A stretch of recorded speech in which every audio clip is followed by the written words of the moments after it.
Pessoal, então aqui agora vou discutir um pouco da partida que a gente analisou na semana passada. Para quem não conseguiu participar, para quem participou também, para estar revisando alguns tópicos ali que a gente trabalhou.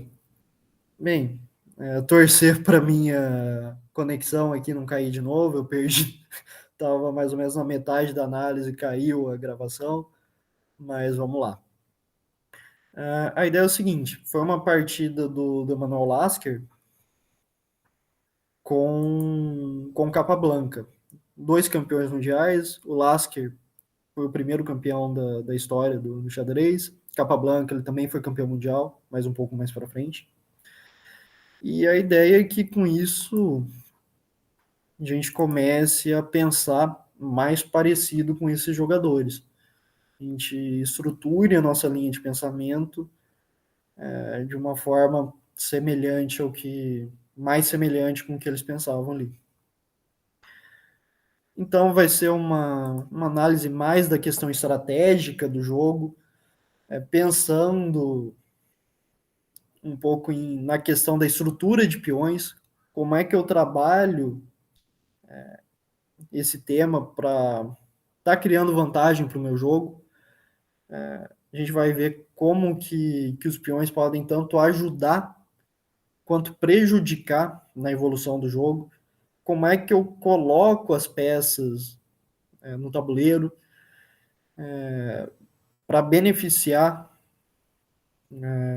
o desenvolvimento do jogo. Então aqui a gente vai trabalhar um pouco disso. Foi uma partida que o Lasker ganhou, o Lasker estava de brancos, e ele conseguiu trabalhar melhor a posição dele em relação ao preto. A gente vai ver que a posição do preto ficou um tanto passiva, um tanto recuada. Não conseguiu um desenvolvimento bom de jogo. Então vamos lá. Aqui seguiu a linha do peão rei, né? Da francesa.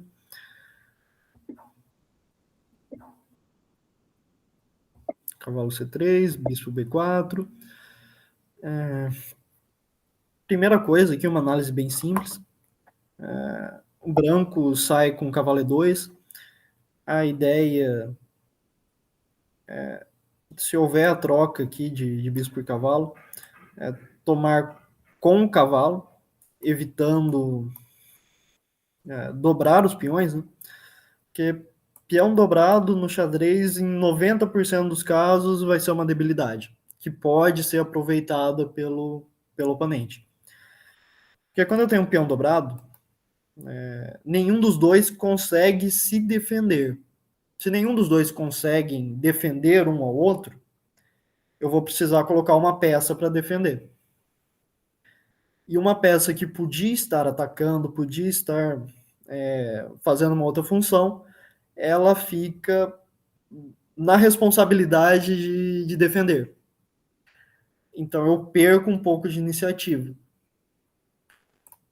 Então fica a dica: em 90% dos casos, peões dobrados não são recomendados. É uma fraqueza.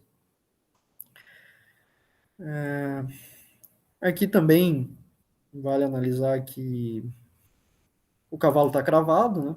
Eu não posso mexer ele aqui por causa do cheque. Então aqui esse peão tá caindo. Não tem ninguém defendendo ele. Eu vou seguir alguns lances aqui para frente, mas a gente vai perceber que isso não é tão importante assim para o branco. Ele pode abrir mão, sim, dessa peça. Ó, D por D4. Aqui ele recuou, jogou A3, tentando, ameaçando o bispo, né? E ganhando um pouco de espaço, um pouco de tempo em cima dessa peça, que agora vai ter que recuar. Tomar aqui o cavalo de C3 não é interessante para o preto. Primeiro que aqui, nessa posição, a gente está numa posição aberta, não é uma posição fechada. E na posição aberta, normalmente os bispos são muito importantes. Eles têm uma atividade legal. Aqui a gente pode perceber que eles têm bastante movimentação. Eles atuam bem. Então, normalmente, quando a gente está em posições abertas, o ideal é sempre manter o par de bispos no tabuleiro. Olhando agora para o cenário oposto, observando a posição do preto, aqui a gente já começa a ter algumas debilidades em casas pretas, né? Porque agora não tem mais nenhuma peça para lutar só pelas casas pretas, que normalmente é uma função do bispo, né? Agora não temos mais o bispo. Então, com isso, começa a abrir algumas possibilidades de jogo aqui para o branco. Tentar aproveitar essas debilidades em casa preta. Que o preto vai ter que manejar isso de alguma forma. Então, por isso, nesse tipo de posição aqui, não é recomendado a troca. É preferível que se mantenha o bispo em jogo, que foi o que o preto fez. Que nem eu tinha comentado, aqui o branco ele tinha deixado esse peão no ar, né? Também nem fez muita questão de defender ele, porque no xadrez a gente não se preocupa só com a questão material. Quando a gente está nessa posição aqui, a ideia é que a gente pode ter o seguinte: nossa, o preto está melhor, está com um peão a mais, legal. Mas quando a gente começa a entender o xadrez um pouco mais a fundo, a gente percebe que não é bem assim. Não é só o material que eu tenho que analisar. Tem vários outros fatores: iniciativa, tempo, desenvolvimento. Então aqui o preto ele perde um tempo para ganhar esse peão. Um tempo que ele podia estar usando para desenvolver uma peça, para de repente defender melhor o rei dele, fazer um roque, fazer algum ataque, ganhar iniciativa. Então ele perde um tempo. Aqui, se ele quisesse defender esse peão, ele perderia mais um tempo. E isso começa a fazer diferença. Então, mesmo que você tenha um prejuízo material ali no caso, aqui o branco com um peão a menos, mas essa desvantagem ela pode ser superada com desenvolvimento, com tempos, com o uso dos tempos, né? Então aqui a gente percebe essa análise, né? Que o preto nem fez questão de defender, deixou esse peão cair mesmo, para que ele conseguisse desenvolver mais o jogo dele, no caso, desenvolver o cavalo, o bispo. Então vamos lá. Aqui ele ficou para E7, tomou aqui o peão, e cavalo F6. Aqui também é uma análise legal da gente fazer. O preto nos propôs a troca, né? E a gente tem que ver se ela é interessante ou não. Primeira coisa, observando aqui do lado do branco, a gente tem um cavalo bem centralizado. A gente vê que ele tem uma grande quantidade de casas, né, que ele atua. É uma peça que incomoda o preto, ela ocupa espaço, bastante espaço. Então é natural que o preto queira trocar ela, queira tirar ela do jogo. Por outro lado, observando agora, se eu fizesse a troca, se eu tomasse aqui o cavalo, aí a situação se inverteria. Agora eu tenho um bispo muito forte. Esse bispo que ele tá na grande diagonal, a grande diagonal tem duas grandes diagonais no jogo, né, no SS, e é sempre importante tentar colocar os bispos nessas diagonais. Eles sempre vão ter uma atuação interessante aqui. Então, aqui no caso, eu troco o cavalo, coloco o bispo preto numa casa extremamente forte, que ele tem uma atuação importante, principalmente aqui pressionando o centro branco, esse peão de D4. Então a gente vê que a iniciativa ela mudou. O branco ele estava com a iniciativa, ele estava com o cavalo aqui em D4, em E4, ele estava pressionando, ele estava jogando, e agora não. Agora a gente tem o cenário oposto. A gente tem o preto atacando. É o preto que está com a iniciativa. Não sei essa merda caiu de novo. Tá, não caiu. Tá, já percebi que toda hora eu vou ter que ir lá clicando, mas tranquilo. Tá. Agora é o seguinte.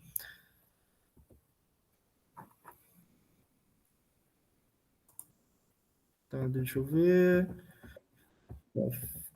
Ok. Então a gente viu que realizar essa troca não seria o ideal. Aí o branco joga cavalo de 2 aqui na C3. E a ideia, ela é bem lógica. Esse cavalo aqui é forte. Eu quero manter ele aqui. Se acontecerem as trocas, né? Eu mantenho meu cavalo. Ele continua com o cavalo em E4, ele continua forte. Ok, só trocamos. Então o branco ele mantém a iniciativa. Essa é a ideia do branco. Bem simples. Tá, tá. E aqui foi o erro do preto, né? Esse cavalo de BD7. Por quê? É um lance passivo que atrapalha o desenvolvimento. Tá, vamos tentar entender o porquê disso. Qual que é a ideia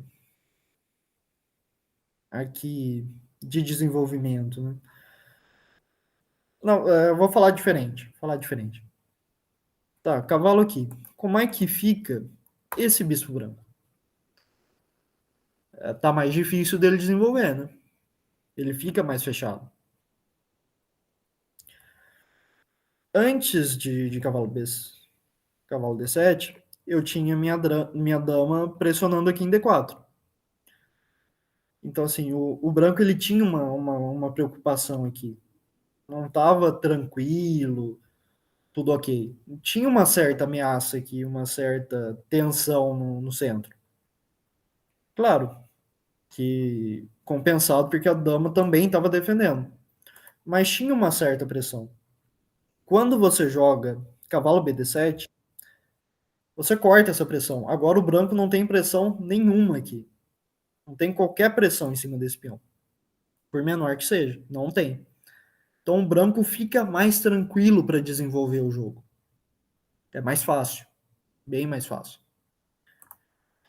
E, e perde a oportunidade de estar tá ampliando essa tensão. Por exemplo, cavalo F6. Com cavalo F6, eu praticamente dobro a tensão aqui no centro. Agora o branco já tem que pensar em um bispo E3, por exemplo, para tentar compensar essa tensão. E, e assim, com o cavalo D7, isso não acontece. Deixa eu voltar. Isso não acontece. Eu não preciso defender esse peão, eu posso colocar meu bispo em outras casas. É natural. Então a gente começa a ver que esse lance não foi tão bom. Ó, que nem eu falei, bispo em outras casas, ele não precisa defender esse peão. Então vou colocar ele aqui em F4, que ele é mais ativo, ele pressiona mais. Ele incomoda mais o jogo do preto. Que trocaram as peças, né? O branco mantém esse cavalo nessa posição forte aqui, né?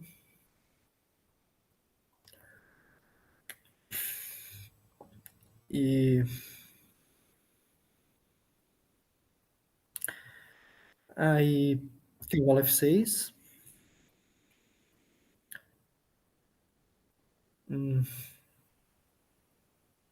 E nessa posição,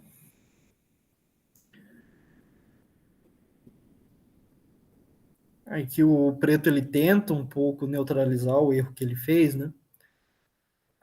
Tentando trocar esse cavalo forte aqui, liberar de novo o jogo, mas acaba sendo um pouco tarde, né? Acaba atrapalhando um pouco. Então aqui o branco aproveita para tirar o bispo para casa D3, defendendo esse cavalo. Se por acaso acontecer a troca, né? Eu coloco o meu bispo na grande diagonal.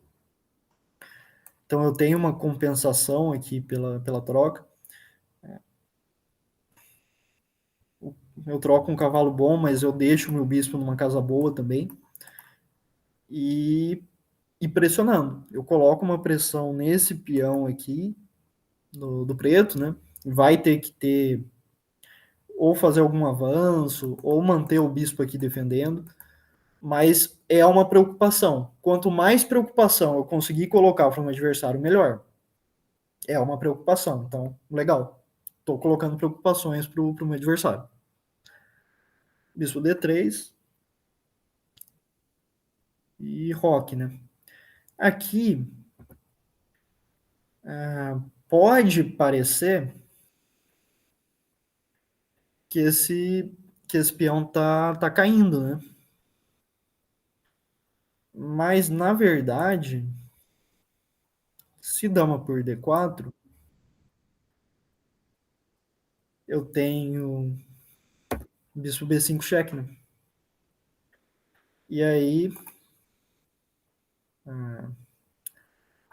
preciso sair do cheque ou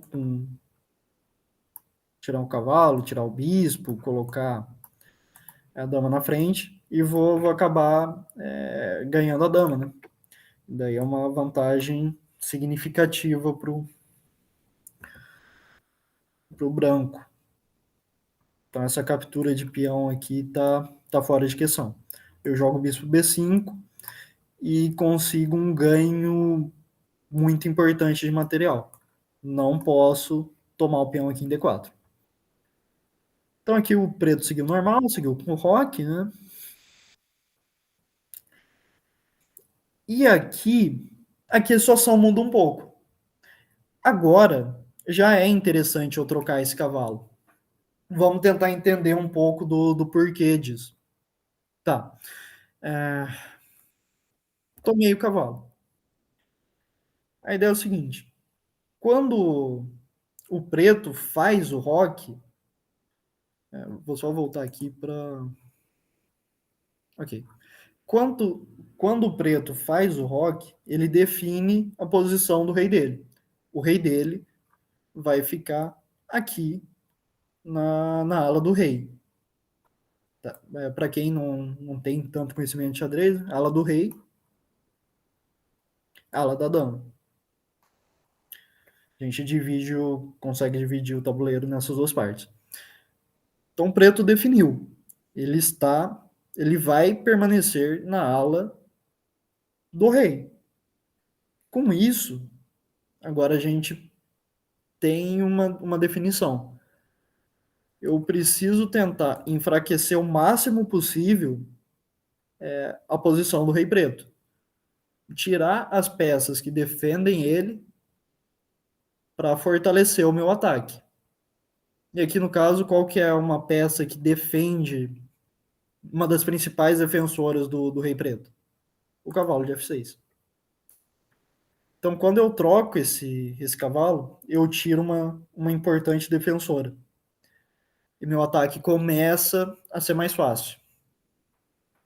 Porque esse cavalo aqui ele é muito importante na estrutura como um todo da defesa do Rei Preto. E outra, quando eu capturo, além de eu reduzir a defesa, eu também libero esse bispo aqui para atuação. Esse bispo que ele tem uma pressão importante nesse ponto específico aqui, de H7, que é um ponto vital aqui para a defesa do rei.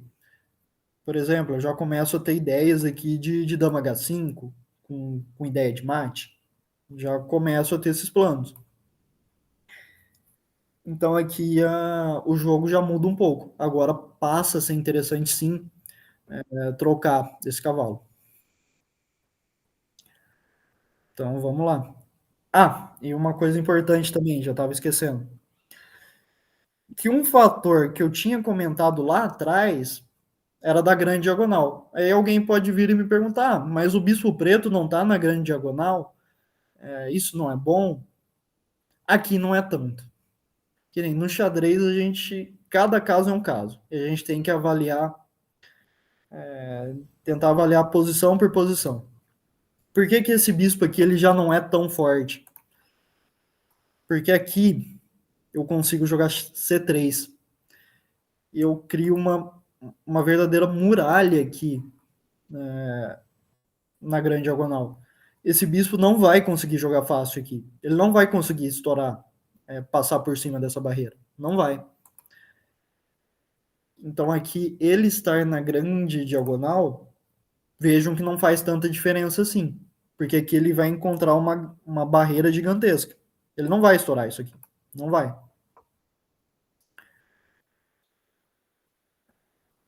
Aqui, talvez de repente um C5, mas é muito difícil ele quebrar. E aqui a gente entra na questão da estrutura de peões. Vejam como a estrutura de peões ela pode tanto ajudar quanto atrapalhar. Aqui essa estrutura de peões do branco ela dificulta muito a vida do bispo preto.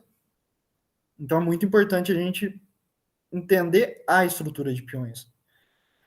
Além de dela conceder algumas casas muito importantes, ela dá apoio principalmente na casa E5. Esse peão ele dá muito suporte para a casa E5. Vai ser uma casa importantíssima também nesse jogo.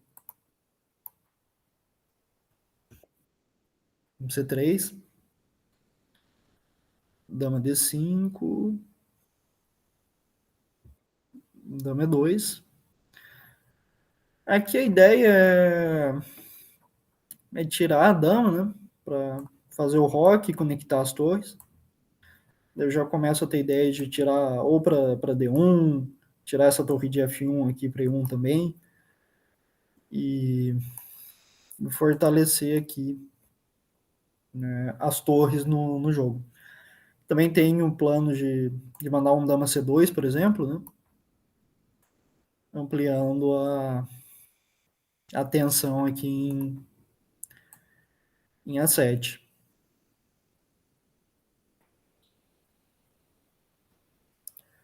Aqui ele mandou C6. Se ele tentasse alguma coisa um pouco mais ousada aqui para tentar realmente alterar, né, a posição, tipo um C5, porque ele precisa tentar quebrar isso aqui, né? Para tentar igualar um pouco mais o jogo. Aí, caso viesse esse lance, eu teria o bispo E4, né? E aí eu conseguiria ganhar esse peão aqui sem problemas. Porque a dama é a única defensora, né? E eu teria que voltar a dama para cá, por exemplo. Não conseguiria para cá por causa do bispo. Nenhuma casa aqui também tá disponível, todas estão sobre ameaça. Então eu teria que voltar aqui minha dama para trás e conseguiria ganhar o peão. Então aqui C5 não seria uma ideia boa pro preto. E uma questão também que me perguntaram quando a gente estava analisando essa posição no nosso treino, mas e se o branco toma dama por G2?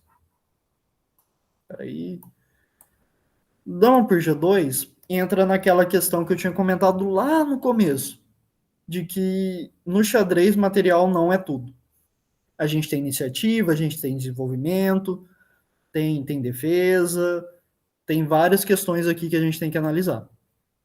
Se, eu, se o preto captura em G2, ele ganha um peão. Só que ele abre uma coluna gigantesca aqui, que inclusive é a coluna que o rei dele, que o próprio rei dele está, e é uma coluna que eu posso colocar uma torre aqui. Então, assim, ele ganha um peão, mas o ataque que ele vai sofrer vai ser tão forte que ele vai entrar numa posição perdida. É questão de tempo aqui para ele perder. Eu vou fazer o rock grande, aí vou passar uma torre para cá, aqui para G1, e a posição dele vai estar no vinagre. Eu já começo a ter lances como bispo H6, ele não pode capturar o meu bispo porque está em xeque, dama H5, avanços aqui de peão, inclusive, também. Começa a ter muitas ideias, vários lances muito fortes, e mesmo com um peão a mais, não vai fazer diferença nenhuma aqui. Ele vai, em alguns lances aqui, ele vai perder essa posição, porque as peças do branco estão em posições melhores. E ele não consegue defender isso. O rock dele vai estar bem fragilizado. E um tema também que a gente vai trabalhando conforme os treinos forem avançando é a questão das colunas abertas. Aqui ele criou uma coluna aberta maravilhosa aqui para a Torre do Branco. Então, uma torre assim, normalmente fala, a torre vale 5. Aqui essa torre começa a valer uns 8, pelo menos. Que ela fica muito. Ela ganha muita força nessa posição. Mas vamos voltar então aqui para a linha principal. Dama E2, né? Jogou um C6. O branco rocou. Torre 8. Vamos fortalecer um pouco esse peão, buscando ali um possível avanço aqui em E5. Torre D1. Ele quer centralizar as torres, né? Bispo D7, torre F1.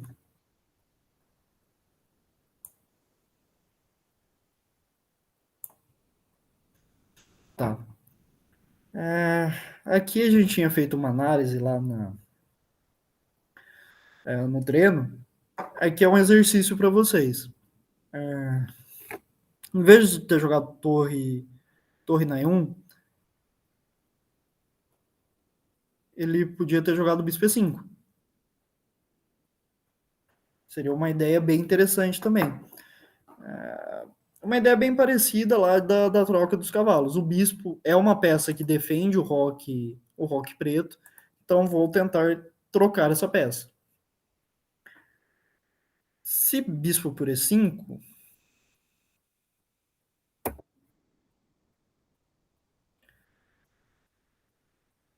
aqui eu tenho C4.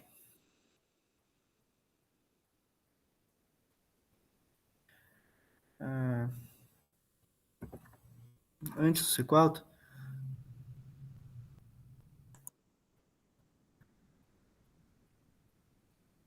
na verdade, é o seguinte: o C4 foi uma ideia que tinham dado na aula, mas o lance aqui é bispo por H7. Bispo por H7 cheque. O rei tem que capturar o meu bispo. Aí vocês devem estar pensando, nossa, bispo por um peão? Será que compensou essa troca? Na verdade, dois bispos, né? Porque a gente perdeu esse bispo aqui, perdeu esse. Na verdade foi um bispo por um peão mesmo, que eu vou recapturar, né? Mas aí que tá. Agora eu consigo tomar esse bispo com o peão D, e olha só,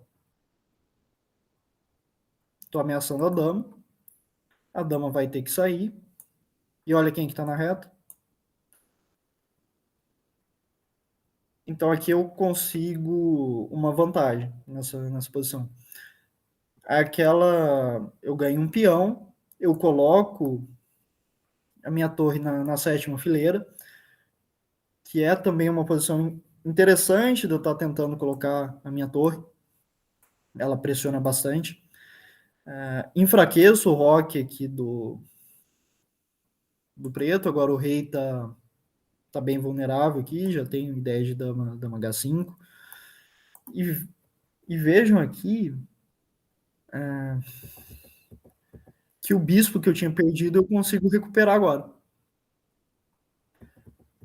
Então o lance aqui é bispo por H7. Mas enfim, ele não jogou bispo E5, seria uma ideia muito interessante, mas ele preferiu jogar com torre 1. Tá, dama 5, aqui dama C2, fortalecendo o ataque na H7, e G6 para defender o peão. E agora aqui vejam como já começa a aparecer alguns buracos na posição, né? Principalmente aqui nas casas pretas. Bispo E5. Esse bispo E5, ele tem muita relação com o que eu acabei de falar. Ó, a posição está esburacada. Esburacada onde? Em casa preta. Quem que defende casa preta? Bispo preto. Então aqui eu tento trocar esse bispo para aproveitar melhor esses buracos aqui em casa preta.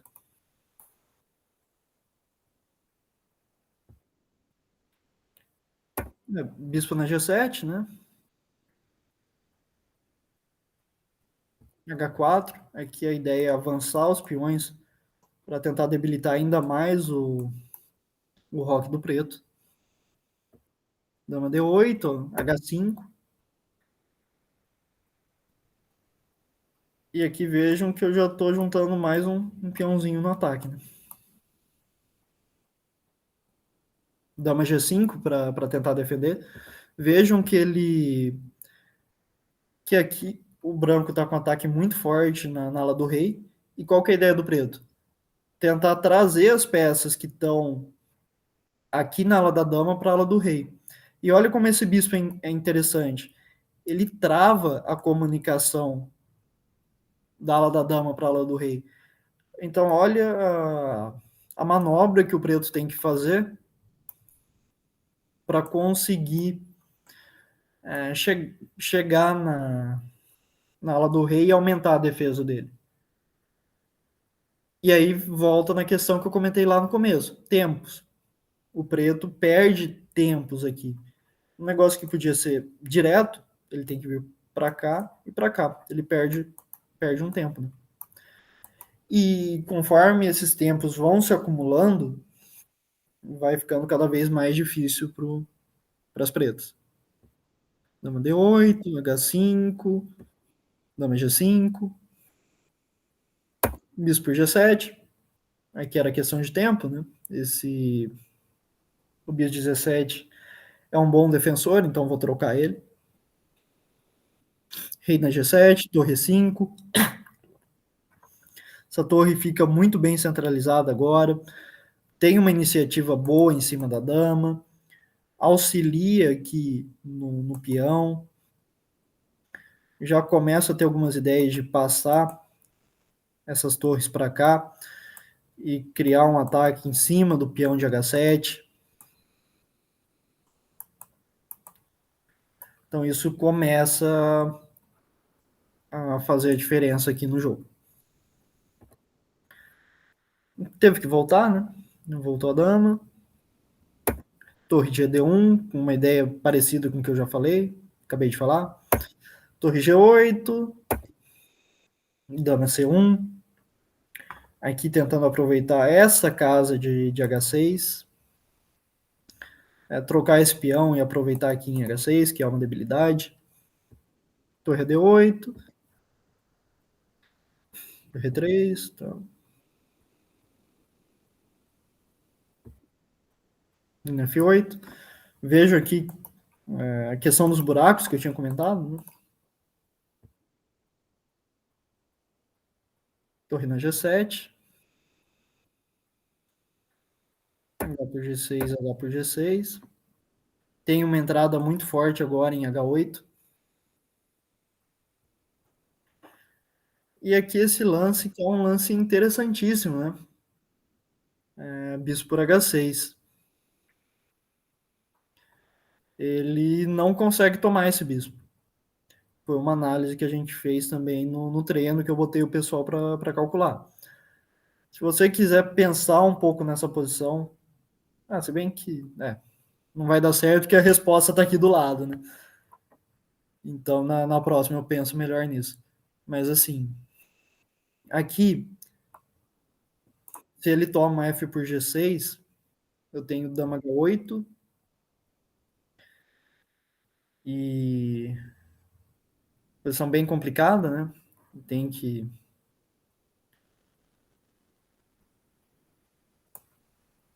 tirar a torre para cá, já tá tomando cheque.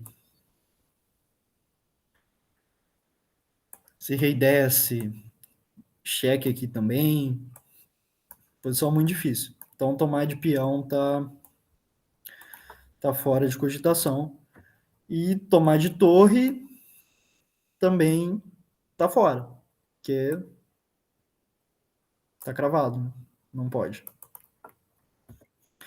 Dama F6. Torre aqui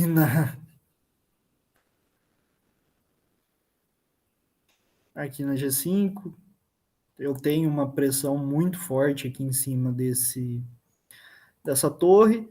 Se ele toma em F6, tá tomando torre F3 aqui, cravando a dama. Essa dama cai. Então, assim, de novo ele não consegue capturar o bispo, né? Tem que tirar o rei lá para E7. Torre F3 de novo, agora eu tô pressionando aqui, bem forte.